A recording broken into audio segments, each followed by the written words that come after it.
On the 25th of June, 1903, King Edward VII was the Emperor of a British Empire which held command over a quarter of the world's landmass and population.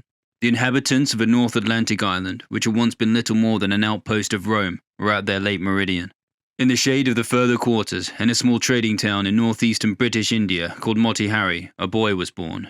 He would later attend the most prestigious school in all of England, half-starved, homeless on the streets of Paris and London, volunteer in the Spanish Civil War where he would fire at men in the trenches and be shot in the neck. His pen name is more famous as an adjective in the English language than almost any other. He was Eric Arthur Blair, and he became George Orwell, the voice of England. When Britain first had him command, arose from out the azure main, arose from out the azure main. This was the charter of the land, and guardian angel stands his train.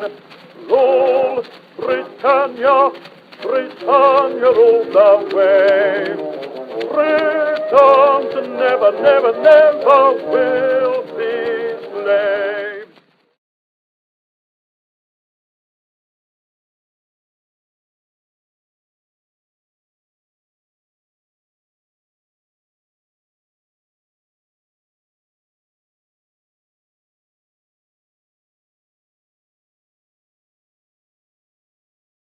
Despite their role as civil servants, the Blair family were not of the wealthy aristocracy or landowning gentry, but they rested instead in that ever-insecure mainstay of what Orwell would call the lower upper middle class, occasionally seeming to be on the ascendant but forever aware of the great fall below.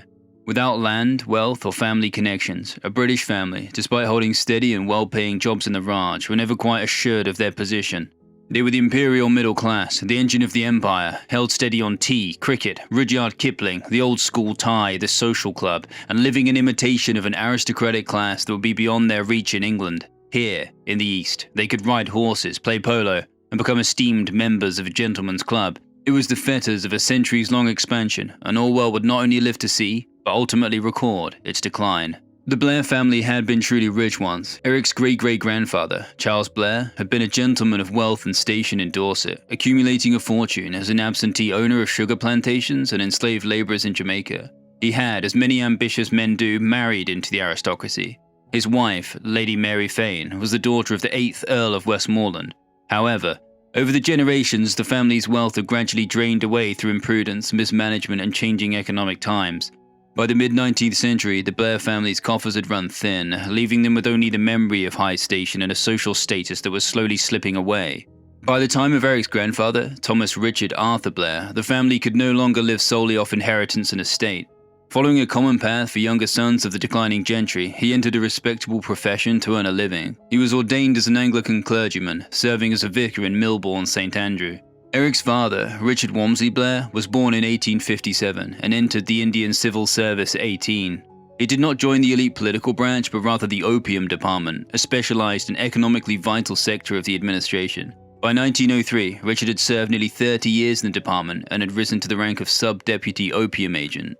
His work was to supervise local Indian farmers who were contracted to grow white poppies. Under the relentless heat of the eastern sun, the air heavy with humidity, Richard spent his days among blinding pale petals, ensuring the production of the lucrative but deadly drug. He managed the warehouses of the crop and ensured the efficient refining of the opium. The drug was then auctioned by the British government to Chinese markets or sold locally as a state-controlled monopoly for massive tax revenues. Karl Marx had written in 1843 that religion was the opium of the masses. In the latter days of the British Empire, opium was the religion of the masses, bringing in vast funds, and it was Richard Blair's job to ensure the revenue flowed.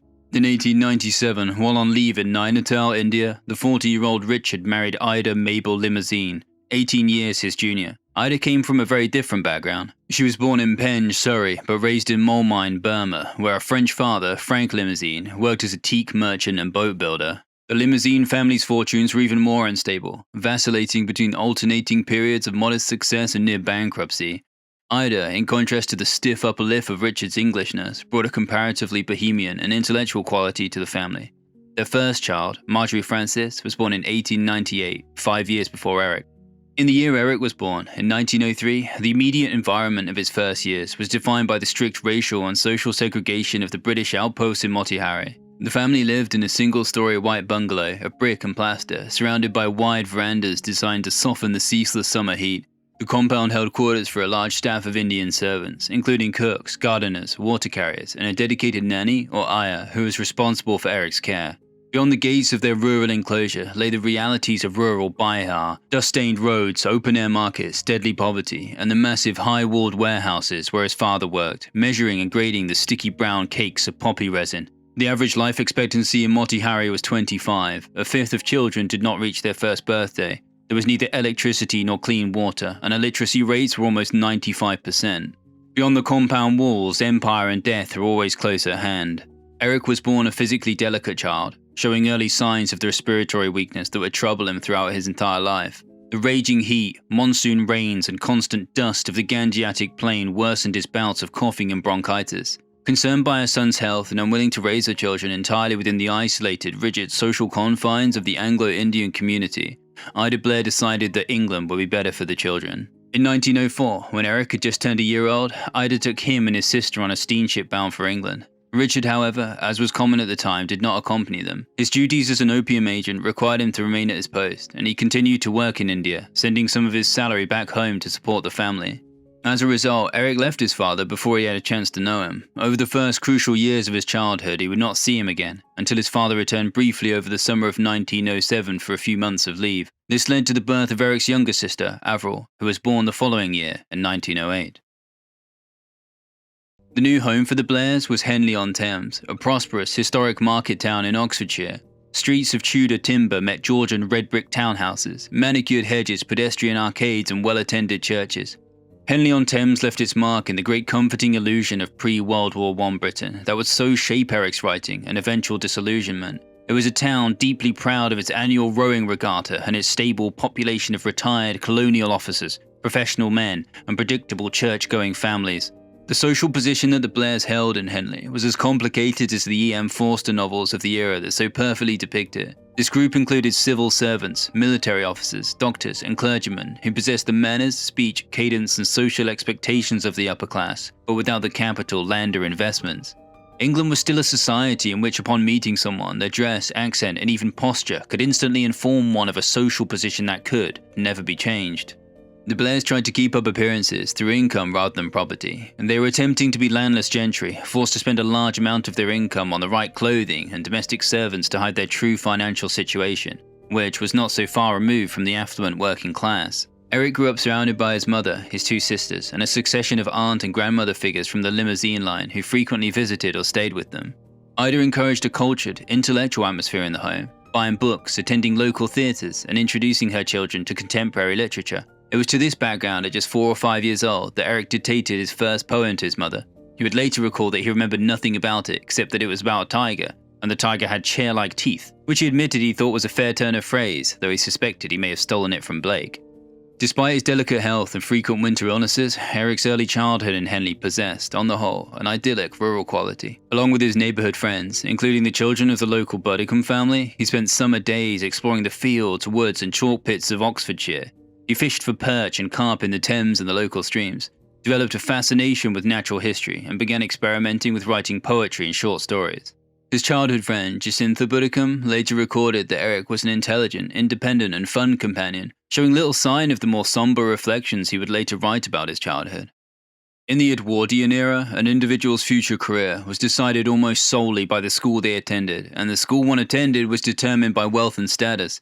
For the Blairs, sending Eric to a local day school was unthinkable. It would mean dropping out of the upper middle class entirely. He had to be sent to a private boarding school, but the fees were far beyond the family's modest means. The solution lay in Eric's academic talent. By the age of 8, he'd already proven to be a very bright, bookish child with a sharp memory. He not only enjoyed reading novels beyond his age, but actually understood them. Because the boarding fees were so high, the situation was resolved by Ida Blair's ingenuity and determination. Her brother, Charles Limousine, a keen golfer, had struck a personal deal with the school's headmaster, Wilkes, on the green. It was the custom of the time that some exclusive schools would offer reduced fee places to especially gifted children. in the hope that they would perform so well as to secure places at Eton and Harrow, and thus not only create more prestige for the school in terms of academic excellence, but also give them a veneer of charity. It was not, as Eric would make clear later, in any way a sincere act of social meritocracy or goodwill on behalf of the Wilkses, but a cold and calculated investment. Boys like Eric who could not afford the fees would be treated horribly, and worked until they broke, as the school drove them to achieve the results they considered they were owed for their reduced fees. Ida, of course, had no idea of this at the time. It just seemed a thoughtful and bold way of ensuring that Eric would have the best chances in life, despite their situation. The transition from the intellectual and caring warmth of his home in Henley to the stark reality of St. Cyprian's was a terrible shock. Alone at a boarding school at just 8 years old, surrounded by much richer, tougher, and older boys, Eric was thrown into an environment of military academic discipline, awful food, bullying, and a complete lack of privacy. Because of the school's location to the sea, the damp air worsened his respiratory problems, leaving him beset not only by homesickness but by sincere and genuine health issues. Worst of all, the reality of his status as a reduced fee boy was clear to him from the start. He hated everything about it, and his time there had only just begun. In 1912, Richard retired after 37 years of imperial duty. To accommodate his modest pension, the family moved a few miles south to the village of Lower Shiplake, leasing a substantial detached Edwardian house named Roselawn. Surrounded by gravel paths, manicured lawns, and just a short walk from the willow-draped banks of the Thames, it was haven for a boy who loved fishing and natural history. Yet inside, the house was a source of immediate tension and emotional constraint. Eric was 9 when he began living with his father full-time, and the arrival of the 55-year-old man changed the atmosphere completely. Richard was a deeply conservative, conventional and rigid man whose personality had been forged by decades of commanding native subordinates and a vast colonial bureaucracy. Old enough to be his son's grandfather, he found Eric's quiet, bookish nature impossible to understand. The time at St. Cyprian's was one of the darkest periods of Eric's life, lingering with him until the very end. Everything about it was intentionally austere, designed to build character through discomfort. The boys slept in communal, unheated dormitories, took mandatory cold baths during the winter months, and were fed plain and unappetizing food. The school bragged that the children should leave the dinner table as hungry as when they sat down. The conditions of the school, and the cold and damp climate, had begun to instantly worsen Eric's chronic bronchitis, resulting in violent coughing, painful throat infections, and being forced into the school's sanatorium. It was the social, however, even more so than the physical aspects of the school which were the worst. It had become clear immediately that being a reduced fee-paying boy carried with it a stigma, and as time went on, the severity and consequences of this became clear. The school itself was a manifestation of the cast iron class system, which the family had been struggling to rise through their entire lives. The rich boys would have extra money, treats, allowances, given trips around the grounds and into town, fawned over and generally favoured like monarchy. They boasted of their estates and holidays and motor cars, while Eric sat in the cold and damp in his unravelling itchy clothes, the worries and fears of his family and their constant financial strain echoing in the back of his mind. Mrs. Cicely Wilkes, known to the boys as Flip, managed the domestic life of the school. She systematically bullied the reduced fee boys, making the lowness of their station clear to them every day. She would humiliate them in front of visitors to the school, threaten to have the sixth form boys beat them up, and reprimand them for no reason, reinforcing the idea that they were kept there only by the good grace and benevolence of the schoolmasters. She told the 9-year-old Eric explicitly that he was costing the school a dreadful amount of money, leaving him with an intense, suffocating sense of shame and guilt. It was under these conditions of routine humiliation and psychological stress that Eric began wetting the bed. It started almost immediately, triggered by the anxiety of his hostile new environment. Yet, instead of being reassured or helped by the staff to hide it from the other boys, he was physically punished for it. The school considered it to be a deliberate act of defiance against them and Flip personally. Ultimately, he was dragged before the headmaster, Mr. Vaughan Wilkes, known as Sambo to the boys, and brutally beaten with a cane. Authoritarianism, physical punishment, and overseers of an unjust regime were beginning to shape his psyche. His parents remained entirely unaware of the conditions at St. Cyprian's. Eric would later recall one particularly painful memory. The boys of the scholarship class were not all treated alike, and if a boy were the son of a rich parent, to whom the saving of fees was not all important, Sambo would goad him along in a comparatively fatherly way, with jokes and digs in the ribs and perhaps an occasional tap with a pencil, but no hair-pulling and no caning. It was the poor but clever boys who suffered. Our brains were a gold mine in which he'd sunk money, and the dividends must be squeezed out of us. Long before I'd grasped the nature of my financial relationship with Sambo, I had been made to understand that I was not on the same footing as most of the other boys. In effect, there were 3 castes in the school. There was the minority with an aristocratic or millionaire background. There were the children of the ordinary suburban rich who made up the bulk of the school, and there were a few underlings like myself, the sons of clergymen, Indian civil servants, struggling widows and the like. These poorer ones were discouraged from going in for extras such as shooting and carpentry and were humiliated over clothes and petty possessions. I never, for instance, succeeded in getting a cricket bat of my own because your parents wouldn't be able to afford it. This phrase pursued me throughout my school days. At St. Cyprian's, we were not allowed to keep the money we brought back with us, but to give it in on the first day of term, and then from time to time were allowed to spend it under supervision. I and similarly placed boys were always choked off from buying expensive toys like model aeroplanes, even if the necessary money stood to our credit. Flip, in particular, seemed to aim consciously at inculcating a humble outlook in the poorer boys. "Do you think that's the sort of thing a boy like you should buy?" I remember her saying to somebody, and she said this in front of the whole school. "You know you're not going to grow up with money, don't you? Your people aren't rich. You must learn to be sensible. Don't get above yourself." There was also the weekly pocket money, which we took out in sweets dispensed by Flip from a large table. The millionaires had 6 pence a week, but the normal sum was 3 pence. I and one or two others were only allowed 2 pence. My parents had not given instructions to this effect, and the saving of a penny a week could not conceivably have made any difference to them. It was a mark of status. Worse yet was the detail of the birthday cakes. It was usual for each boy on his birthday to have a large ice cake with candles, which was shared out at tea between the whole school. It was provided as a matter of routine and went on the parents' bill. I never had such a cake, though my parents would have paid for it readily enough. Year after year, never daring to ask, I would miserably hope that this year a cake would appear. Once or twice I even rashly pretended to my companions that this time I was going to have a cake. Then tea time, and no cake, which did not make me more popular. Along with this cruel and omnipotent governance, the academic expectations were no less rigorous. Eric was kept working for longer than the other students, forced to memorize Latin and Greek and driven to master the classics in a manner well beyond any reasonable expectation. Fortunately, his intelligence did not buckle under the conditions, and his steady progress allowed him to retain his place at the school. The teaching was aimed entirely at passing the papers for the King's Scholarship exams. Intellectual curiosity was actively discouraged if it did not serve the immediate goal of exam success. Despite this restrictive training, Eric excelled. He possessed a flawless memory, suited for rote learning, and a generational talent for language that would later become so clear. In October of 1914, following the outbreak of the First World War, the 11-year-old Eric wrote a fiercely patriotic poem called "Awake, Young Men of England." It was published in the local newspaper, the Henley Standard, under his birth name, Eric Blair. "Oh, give me the strength of the lion, the wisdom of Reynard the fox, and then I'll hurl troops at the Germans and give them the hardest of knocks. Oh, think of the warlord's mailed fist that is striking at England today, and think of the lives that our soldiers are fearlessly throwing away. Awake, O you young men of England, for if when your country's in need, you do not enlist by the thousand, you truly are cowards indeed." His mother and father were deeply proud. Throughout his holidays, Eric maintained such a successful mask that, while free and happy at home, he never revealed the dread and loathing he harboured for St. Cyprian's. Confiding in his mother was a remote possibility, but admitting such a failure to a father who was a stern civil servant was entirely unthinkable. For a man like Richard, the character-building hardships of a boarding school were a mandatory rite of passage for an English gentleman. Racked by a guilt weaponized by the Wilkes' constant reminders of their supposed generosity, Eric refused to shame his family by complaining about a school he'd been told he was lucky to attend. In 1916, the culmination of his time at St. Cyprian's came to an end: King's Scholarship examinations. These were multi-day papers aimed at finding the most intelligent 13-year-olds in the empire, involving rigorous translations of unseen Latin and Greek, complex maths, analytical historical essays, and a philosophical general paper. When the results came in, Eric's intellect and gall had carried him through. He placed 14th on the Eton scholarship list. However, because Eton only took the top 10 to 13 boys directly into the college each year, 14th meant that he was initially left on the waiting list. Sambo was thrilled with the performance, which brought the precise academic prestige the schoolmasters had bullied and manipulated him into achieving.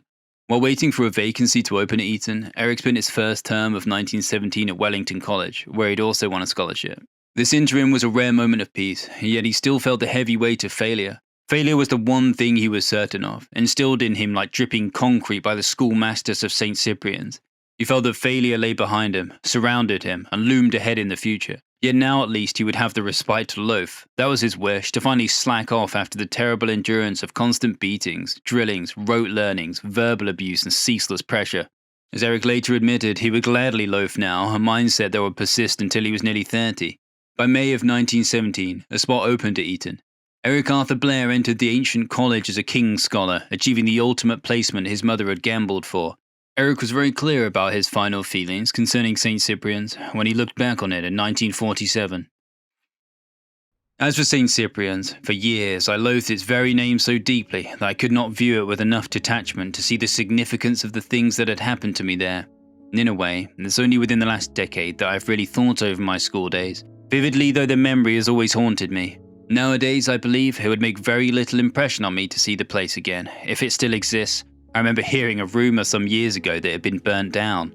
If I had to pass through Eastbourne, I would not make a detour to avoid the school. And if I happened to pass the school itself, I might even stop for a moment by the low brick wall, with the steep bank running down from it, and look across the flat playing field at the ugly building with the square of asphalt in front of it. And if I went inside and smelt again the inky, dusty smell of the big schoolroom, the rosiny smell of the chapel, the stagnant smell of the swimming bath, and the cold reek of the lavatories, I think I should only feel what one invariably feels in revisiting any scene of childhood. How small everything has grown, and how terrible is the deterioration in myself. But it is a fact that for many years I could hardly have borne to look at it again. Except upon dire necessity, I would not even have set foot in Eastbourne. I even conceived a prejudice against Sussex, as the county that contains St. Cyprian's, and as an adult I have only once been in Sussex on a short visit. Now, however, the place is out of my system for good. Its magic works no longer, and I have not even enough animosity left to make me hope that Flip and Sambo are dead, although the story of the school being burnt down was true.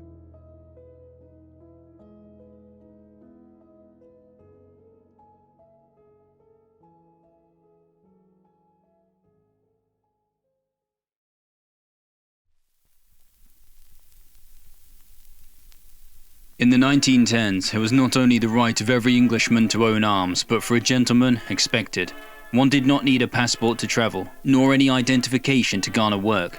A universal Christian faith was unquestioned. There was virtually no welfare state. The national debt was barely a third of GDP, and British exports were roaring. No nation could better produce infrastructure, financing, and high-tech machinery. Despite corners of harrowing poverty, England felt like a country of one language, one people, and one heart. In 1914, when the banner for war was raised, over 1 million free men gladly enlisted. The kingdom itself was under no direct threat, and the battles would be fought on foreign soil. But when the king called, the men answered. Such was the England that Orwell walked upon in his formative years. Such was the backdrop for Eton. Henry V was immortalized by Shakespeare as the great warrior king and conqueror of France. His son, Henry VI, by comparison, was considered a simpleton and a fool. Yet though the conquests of the father would not last a generation, the foundations of the son, King's College, Cambridge, and Eton, still stand. Henry VI had been particularly pious, founding Eton College in Windsor as a charity school specifically to provide a free education for poor, scholarly boys. However, the school's status of royal patronage inevitably caught the attention of the very wealthy. Rich families wanted their own sons to develop connections near the King's Court, but the royal charter strictly capped the charity scholarship at 70 boys. To take advantage of this demand without breaking the King's rules, the schoolmasters allowed affluent outsiders to attend the classes on one condition: they had to pay for their own housing in the local town. These fee-paying boys became known as oppidans and transformed the school into what it is today. The wealthy were willing to pay whatever it took, realizing that the true value of an Eton education was no longer just the lessons from the masters, but the networking, socializing, and lifelong connections forged among the upper crust. Over the centuries, Eton had become the most prestigious and renowned name in English education. It has produced 20 British Prime Ministers, including 2 in the last 20 years. William Pitt the Elder, namesake of Pittsburgh, walked its halls, as did the Duke of Wellington, who may have claimed that the Battle of Waterloo was won on the playing fields of Eton. Yet Orwell would later quip that the opening battles of all the subsequent wars had been lost there. So it was here in Eton, in May of 1917, that the 13-year-old Eric Blair arrived at a school far more exclusive and prestigious than St. Cyprian's. The scholarship was a profound financial relief for the Blair family, entirely removing the burden of tuition fees. Yet the physical and social landscape of Eton immediately introduced Eric to another deeply entrenched class system. The Oppidums, numbering over 1,000, were the sons of Britain's wealthiest aristocrats, landed gentry and industrial tycoons. They lived in wonderful, expensive private boarding houses scattered across the town of Eton and paid substantial fees for the privilege. By contrast, Eric belonged to that group first set down by King Henry VI, the Collegers, the group of exactly 70 boys who had won their places through intellectual merit in the exam. The Collegers lived together in the ancient, drafty, Gothic halls of the college itself. They wore traditional black academic gowns that deliberately distinguished them from the fashionably dressed Oppidums, and it was they who, as tokens of charity, were expected to maintain the highest standards of the institution. Free from the constant threats, punishments, and mandatory cramming of St. Cyprian's, Eric gladly abdicated his academic efforts. He quickly developed a reputation among his tutors as a stubborn, cynical, and intentionally idle student. His reports from the era show a lack of effort, with Eric clearly doing only the absolute minimum required to pass the periodic internal examinations. He would not loaf so much as to compromise what he'd obtained, but all drive towards success or academic achievement was completely gone. His main classical tutor at Eton was A.S.F. Gow, known affectionately or sarcastically among the boys as Granny Gow. Gow was a dry, meticulous scholar of great learning and acid wit who critiqued weak words with the phrase, "Oh, death boy." Gow could see Eric's natural intellect, but was greatly frustrated by his complete refusal to fulfill his potential in Latin and Greek. Despite the tension, Eric developed a quiet respect for Gow's standards and genuine knowledge. The two maintained a lifelong, if sporadic, correspondence long after Eric had left the college. While Eric remained detached from the work studied in the classroom, his years at Eton were a period of genuine but self-directed intellectual development. The college possessed a long-standing tradition of relative liberty and institutional tolerance for teenage eccentricity. 100 years earlier, in the Great Eton Riot of 1818, rebellious boys armed with clubs, rocks, and even gunpowder had openly mutinied against a draconian headmaster and almost taken over the school. The boys had a high level of liberty and independence that was not possible at regular state schools. Eric used his new freedom to read broadly, including the works of George Bernard Shaw, H.G. Wells, and Samuel Butler. Among his close circle of fellow colleges, including the future eminent historian Steve Runnelsman, who would later write the history of the Crusades. During their time as King's Scholars at Eton, Steve Runnelsman and Eric were involved in a very strange incident. Both boys were being bullied by an older student called Philip York. In revenge, inspired by a story they'd read, Eric and Runnelsman made a wax effigy of York and cast a spell on it. Shortly afterward, York broke his leg, and within a few months he actually died of leukemia.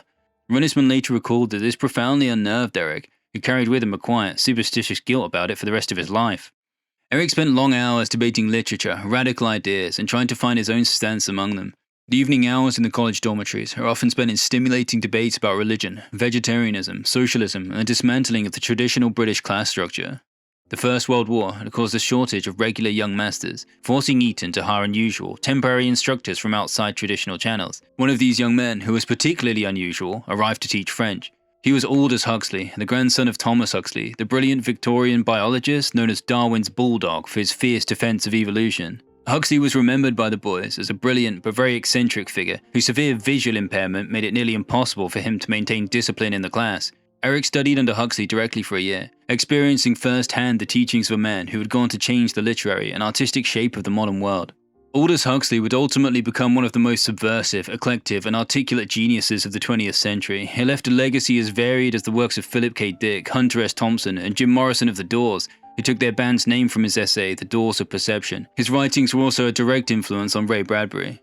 Despite academic indifference, Eric participated well in other aspects of the school. At St. Cyprian's, he'd been a small, scrawny boy, but he grew rapidly during his mid-teens, reaching a height of over 6 feet by the time he was 16.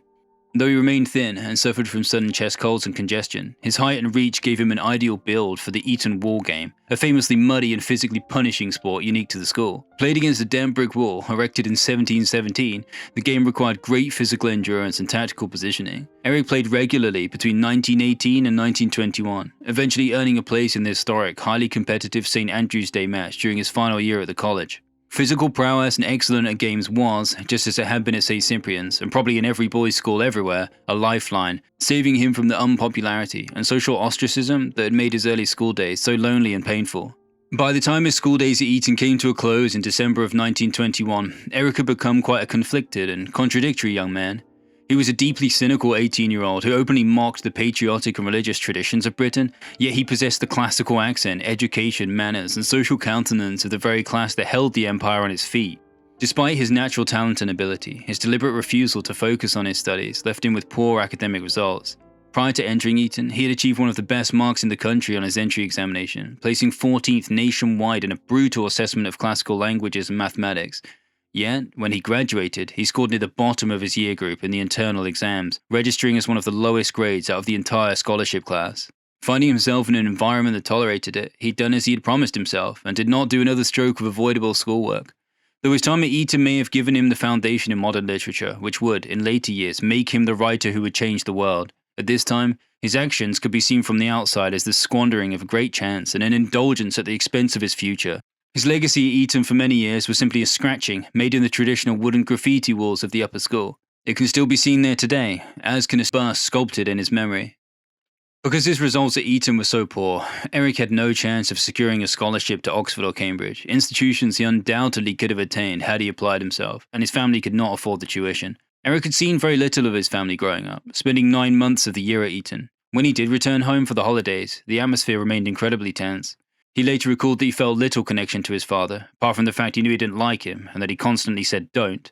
Yet, from his own position, Richard Blair's anxiety was entirely understandable. He was deeply worried about Eric's future and intensely frustrated by his son's modern, cynical attitude. Richard had grown up in an era of Victorian imperial expansion, horse-drawn wagons, unabashed patriotism, and a genuine, unwavering belief in king and country.